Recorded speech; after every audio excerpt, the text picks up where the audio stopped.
Welcome. When we come to see the Russian-Ukrainian war today, and we talk, and we see the news, we find that what is happening on the ground is one thing, and what is happening in the war, in the battle, and from military officials, is another thing, and what is coming out from politicians is something else.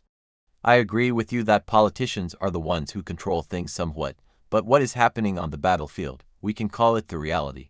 What is happening on the battlefield is the reality. Politicians always like to be diplomatic in their speech, without a doubt. Okay, so as not to take too long, let's ask a question. Will the Russian-Ukrainian war stop soon? All the indications. I am not going to tell you 100% right or 100% wrong, but all the indications we have indicate that the war will not stop. Let's see the situation as follows. Russia is striking at the infrastructure, at all the infrastructure in Ukraine. I mean, the simplest things were yesterday.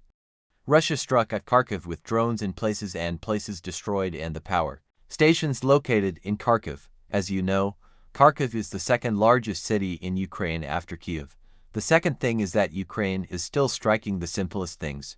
For example, in Belgorod, you know that the Ukrainians tried to enter Russia from the Belgorod side today. The situation of the Ukrainian forces in Kursk is terrible, and the Ukrainian forces are not surrounded, but their situation is very terrible. So what can Ukraine do?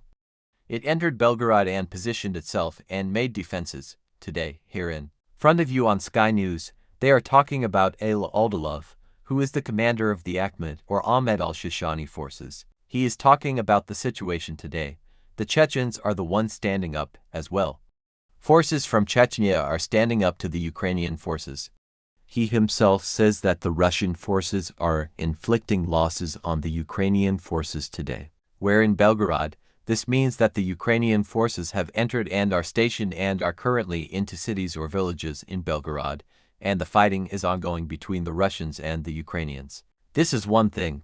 As for Kursk, the Ukrainian forces are in a very difficult situation, and the Russian forces are besieging them and striking at the supply lines in Sumy. So, when we come to see the news in front of you, this is also on Sky News, and he's talking today about the Ukrainian forces inside a church or inside a monastery. And not all the forces. I am telling you about one of these epics. For example, this could later be made into a movie, that the Ukrainian forces are inside a church or inside a monastery, and they are entrenched and fortified and are using artillery. And the Russian forces, I am telling you about one situation. Let's come to see the commander of the American forces present in Europe. His name is General Christopher Cavori, and as you can see, this news from The Guardian, and he is talking about the situation of the Ukrainian forces. It is very clear that he loves the Ukrainians, and it's very clear that he loves Ukraine very much. Christopher Cavoli, why should I convey this opinion to you today? And today, Christopher Cavoli is speaking about the situation. He tells you that Ukraine was suffering greatly in the number of Ukrainian personnel, but today the Ukrainians have begun to improve the number of people, that they were able to mobilize and prepare people. According to Christopher Cavoli, he told you that Russia has lost 4,000 tanks in the last 3 years. He told you that this is considered the formation of an entire army for any army. Do you know what 4,000 tanks mean, according to his comment? And his words, he even says that Ukraine is still holding on to Kursk, and that the talk about the Ukrainians losing Kursk is incorrect. Look, I see when I look at Christopher Cavoli's words, I find that they are not true, because 2 days ago, the New York Times itself said that Ukraine almost lost Kursk, and the Ukrainian forces present in Kursk there are still approximately 4,000 Ukrainian soldiers left. So today, let's not talk about Christopher Cavoli. He's saying the right things, but he's saying the wrong things. Today, he's talking about something very important in the midst of this talk. U.S. funding and intelligence funding must return to Ukraine, and that Ukrainian strikes deep inside Russia will not be strong or effective unless CIA and U.S. intelligence support for Ukraine. What does that mean? I'm telling you this in whose era? In the era of Trump. Trump. Yes, so you're going to tell me that Trump is helping Ukraine so far. Yes, so what? Peace talks.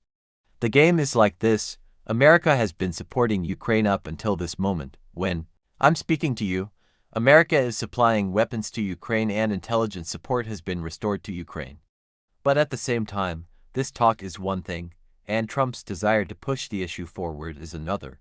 Well, here, when we ask ourselves, can this war be stopped? The truth is that today, the U.S. Secretary of State is at the Ramstein base in Germany. You know that the NATO countries, and Ramstein base is the largest U.S. military base in Germany, and the NATO countries are meeting there today. The U.S. Secretary of State, you know that this man is supposed to be him. Today, he came out with a new tone and said, "We know that if Russia, which appears to not want peace, does not want peace, and if Russia does not push the peace issue forward, we will have to take other measures." This is considered a threat from under the table today. Russia wants to make peace, according to the talk we're seeing, but at the same time, Russia does not want guarantees. A wish to Ukraine today. Ukraine is saying that there will be peace. I want security guarantees that they will not come and attack me. At the same time, the Russians do not want Western forces present, nor do they want the French present, nor anything. If you look, so that I do not take too much of your time, today the situation regarding the talks is a debate, but also, on the other hand, Zelensky, so that the picture is clear to you, is playing on all the strings. Zelensky is like someone playing cards. You are aware that he is playing this game. Zelensky goes to Trump and tells him he wants peace, and he goes to France and England and tells them, no, peace. What? My hand is in your hand today. According to what's in front of you, right now in all the newspapers, Ukraine will receive 2 million bullets. Imagine 2 million bullets. I'll change this latest news for you. I think the war won't stop, and the problem is that today we have the Americans supporting Ukraine as before. So, do you think Trump cares about the Ukrainians? No, Trump cares about one thing, the metals deal. That's it for Russia and Ukraine. He cares about something else, and it's also reflected in Russia and Ukraine. Trump talked about customs duties for countries and exports, and they said, why Russia? Why didn't you mention Russia in the matter? I mean, China 34%, India 24%, the European Union 20%. So, what's the news about Russia? He said to them, guys, what is Russia? There are sanctions between us and them.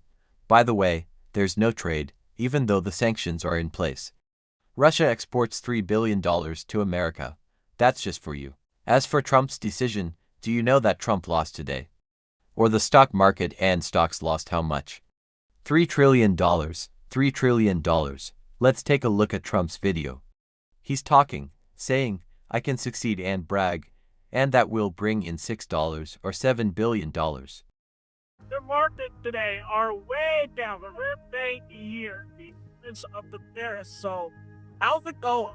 I think it's going very well. It was an operation, like when a patient gets operated on, and it's a big thing. I said this would exactly be the way it is. We have $6 or $7 trillion coming into our country, and we've never seen anything like it. The markets are going to boom, the stock is going to boom, the country is going to boom, and the rest of the world wants to see, is there any way they can make a deal?